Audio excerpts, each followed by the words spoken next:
The cargo bay doors hissed open, releasing a cloud of frozen vapor into the dimly lit chamber. Lieutenant Marcus Kane stepped through first, his boots clanging against the metal floor with deliberate confidence. Behind him, the rest of the human expedition team filed in silently, their eyes scanning the unfamiliar environment with practiced caution. Waiting for them stood a delegation of Velthir, their crystalline skin refracting the harsh overhead lights into patterns of blue and violet. At the center of the group, a young female named Lissa shifted nervously, her translator device blinking as it prepared to bridge the gap between their species. This was her first assignment as a diplomatic liaison, and the weight of responsibility pressed down on her shoulders like a physical burden. She had studied humanity extensively during her training, poring over transmitted data files and grainy video feeds from the handful of encounters between their species. The humans were classified as a Category 4 civilization, technologically advanced but relatively new to the galactic stage. What made them unusual, according to the briefing materials, was their origin world. Earth was a death world, a planet where survival itself was a daily struggle against hostile environments and competing predators. Lissa had found the classification amusing at first. Every species faced challenges on their homeworld. The Velthir had evolved under crushing atmospheric pressure and toxic chemical clouds. How different could these humans truly be? Now, standing before Marcus Kane, she understood with sudden clarity why the classification existed. The human was tall by galactic standards, his frame dense with corded muscle visible even beneath his uniform. But it was not his physical presence that sent a ripple of unease through her crystalline structure. It was his eyes. Dark and unwavering, they swept across the delegation with an intensity that made her instinctively want to retreat. Those eyes assessed, calculated, and categorized threats with a speed that spoke of millions of years of evolutionary refinement. "Welcome to Station Helios," Lissa managed, her translator converting her harmonic speech into human language. "We are honored to host the first human delegation to our sector." Marcus inclined his head slightly, a gesture she recognized as acknowledgement. "Grateful for the hospitality," he replied, his voice carrying a rough edge that her translator struggled to fully capture. "We're looking forward to establishing productive relations." The formal pleasantries continued, but Lissa found herself distracted. The other humans in the group displayed the same unsettling quality, though to varying degrees. They stood with a relaxed readiness, weight distributed evenly, hands never straying far from their equipment belts. Even as they engaged in polite conversation, their eyes continued to move, mapping exits and sight lines with unconscious efficiency. They were predators. Not just in a metaphorical sense, but in a fundamental, biological way that transcended cultural differences. The realization should have frightened her more than it did. Instead, Lissa felt a strange fascination taking hold. The delegation proceeded to the conference chamber, where representatives from 6 different species had gathered to begin trade negotiations. The humans took their seats at the curved table, and Lissa positioned herself nearby, ready to assist with any translation difficulties, despite the presence of automated systems Deat as the discussions began. She watched Marcus carefully. The human leader listened more than he spoke, his expression neutral as various representatives outlined their positions on resource sharing and territorial boundaries.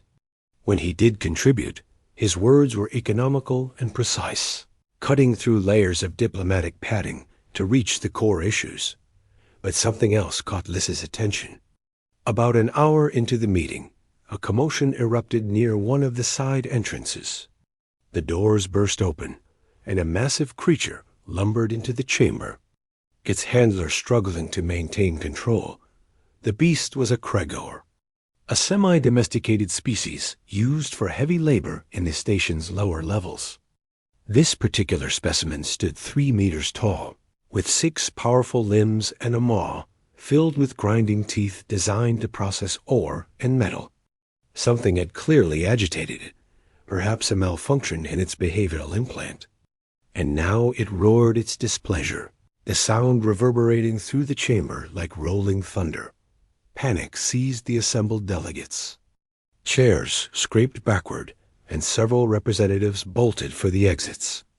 The Kregor's handler shouted commands that went ignored as the beast swung its massive head from side to side, searching for a target for its confused rage.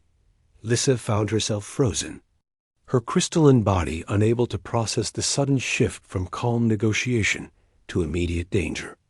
The creature's eyes, small and burning with primitive fury, locked onto the nearest group of beings, the human delegation. What happened next would be seared into Lissa's memory for the rest of her life.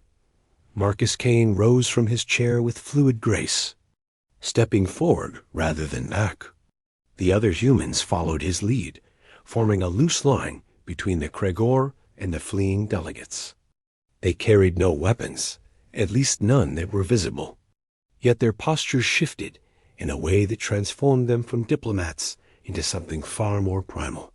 The Kregor charged, its 6 legs churning as it built momentum. It was a creature that massed perhaps 500 kilograms, driven by rage and confusion. By any rational calculation, the humans should have scattered like the others. They stood their ground. Marcus met the creature's eyes, and Lissa saw something pass between them. It was not communication in any linguistic sense.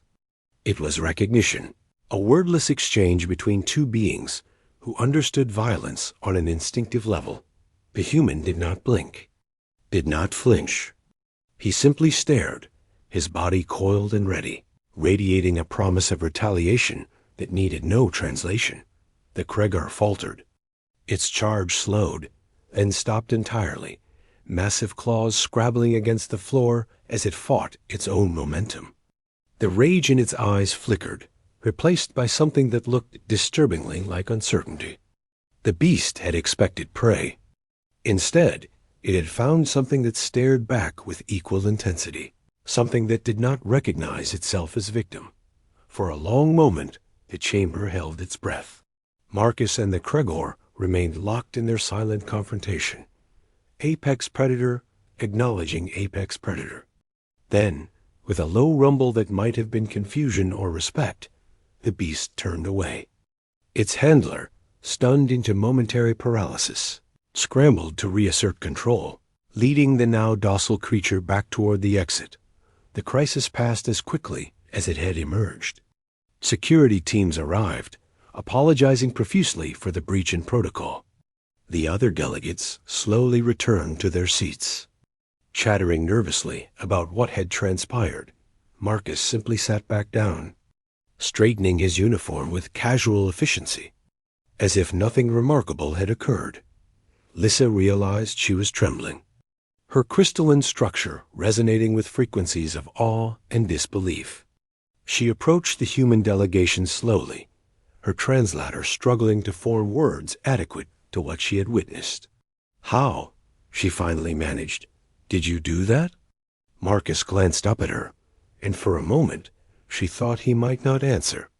Then something shifted in his expression, a subtle softening that suggested he understood her confusion. "Fear is a language," he said quietly. "Predators speak it fluently." That creature was angry and scared, lashing out at anything nearby.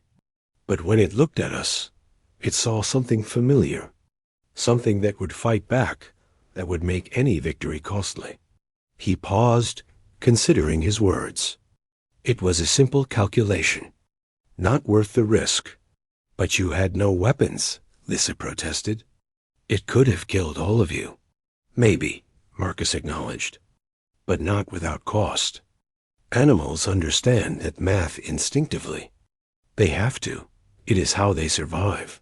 He tilted his head slightly, studying her with those unsettling eyes. "Your people evolved as prey, didn't you? Hiding from predators under crushing atmospheric pressure, using your crystalline camouflage to blend with mineral deposits?" Lissa felt exposed by the observation, though there was no judgment in his tone. Yes, she admitted. We survived by being unseen. We survived by being seen, Marcus replied. By making sure anything that looked at us twice understood the price of aggression. He gestured toward the exit, where the Krigor had been led away. That beast recognized what we are. It is the same thing it is, just packaged differently. Predators have respect for each other, even when we're competing. It is prey and predator that can never understand one another. The words hung in the air between them, profound in their simplicity. Lissa had spent her entire academic career studying alien species, categorizing behaviors and biological adaptations. But she had always approached it from a position of intellectual distance, examining other beings as objects of study rather than as fundamentally different forms of consciousness. Humans were not just another spacefaring species. They were predators who had climbed from the top of their food chain to reach the stars, carrying with them the instincts and adaptations that had made them dominant on a world where dominance was the only path to survival. "Does it bother you?" she asked suddenly. "Being what you are?" Marcus considered the question seriously. "Would it bother you to be Velthier?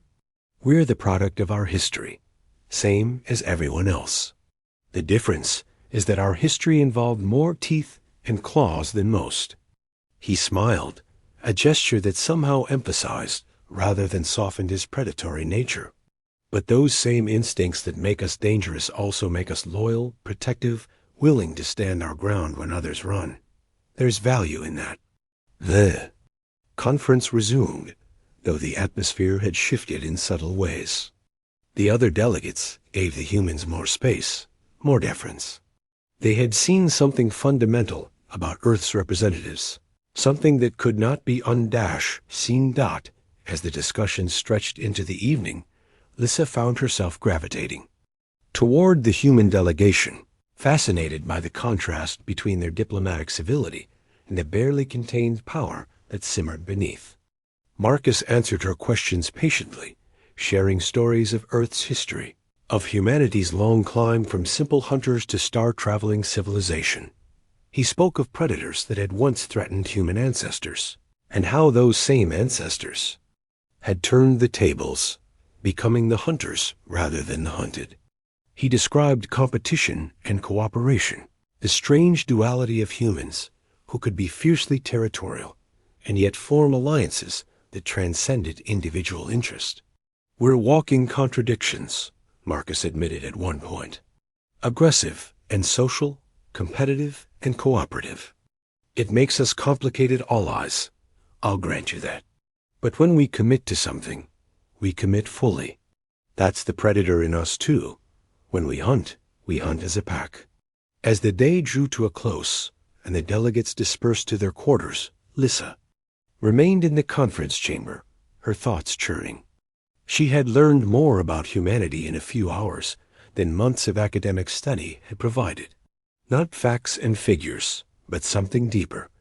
The essential nature of beings forged in conflict and refined by survival. The next morning, as preparations began for the second day of negotiations, Lissa submitted a request to extend her assignment with the human delegation. Her superiors approved quickly, recognizing that her unique insight could prove valuable. When she informed Marcus of the decision, he nodded with what might have been approval. "Good," he said simply. "You're learning to see past the surface. That's valuable, especially in this work." "I want to understand," Lissa replied. "Not just humans, but what it means to be a predator in a galaxy where most species evolved differently." Marcus's expression turned thoughtful. "Fair warning. Understanding doesn't mean you'll always like what you see. We can be harsh, unforgiving. We make decisions that other species find brutal. But we're also capable of remarkable things when properly motivated." "I'm willing to take that risk," Lissa said firmly. The human smiled, a genuine expression that transformed his features. "Then welcome to the pack."